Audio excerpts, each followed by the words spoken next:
पिछले एपिसोड में हमने देखा कि कैसे आईपी एड्रेस नेटवर्क के हाईवे पर हर एक कैमरा की यूनिक आइडेंटिटी होती है और गलती से भी अगर दो कैमरास के एड्रेस सेम हो जाए तो पूरे सिस्टम में खिचड़ी पक जाती है। लेकिन फील्ड में सबसे बड़ा झटका तब लगता है जब आप साइट पर सारे कैमरास इंस्टॉल करके आते हैं। सब कुछ परफेक्टली चल रहा होता है, लेकिन सिर्फ 2 दिन बाद क्लाइंट का फोन आता है, सर 3 कैमरास अचानक ऑफलाइन हो गए हैं। आप साइट पर जाकर चेक करते हैं, कैमरा भी सही है, केबल भी सही है, स्विच भी ऑन है, लेकिन स्क्रीन पर वही पुराना एरर दिख रहा होता है, डिवाइस नॉट फाउंड। एक टेक्नीशियन के लिए इससे बड़ी बेइज्जती और क्या हो सकती है कि उसका इंस्टॉल किया हुआ सिस्टम बिना किसी वजह के बार-बार बंद हो जाए। लेकिन इस प्रॉब्लम के पीछे कोई भूत नहीं है, बल्कि राउटर की एक ऐसी चालाकी है जो आपके सेट किए हुए आईपी एड्रेस को चुपके से बदल देती है। तो इसका परमानेंट सोल्यूशन क्या है, चलिए पता करते हैं।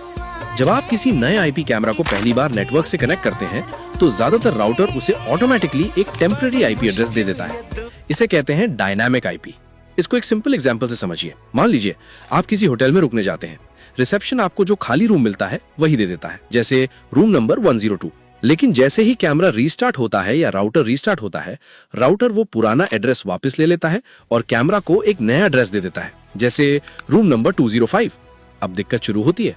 आपका एनवीआर अभी भी पुराने रूम नंबर 102 के दरवाजे पर खड़ा होकर वीडियो मांग रहा होता है, लेकिन वहां तो अब कैमरा है ही नहीं। रिजल्ट, नो वीडियो और पूरी स्क्रीन पर ब्लैकआउट। इस बदलते हुए एड्रेस की बीमारी को रोकने का सिर्फ एक ही तरीका है, स्टैटिक आईपी।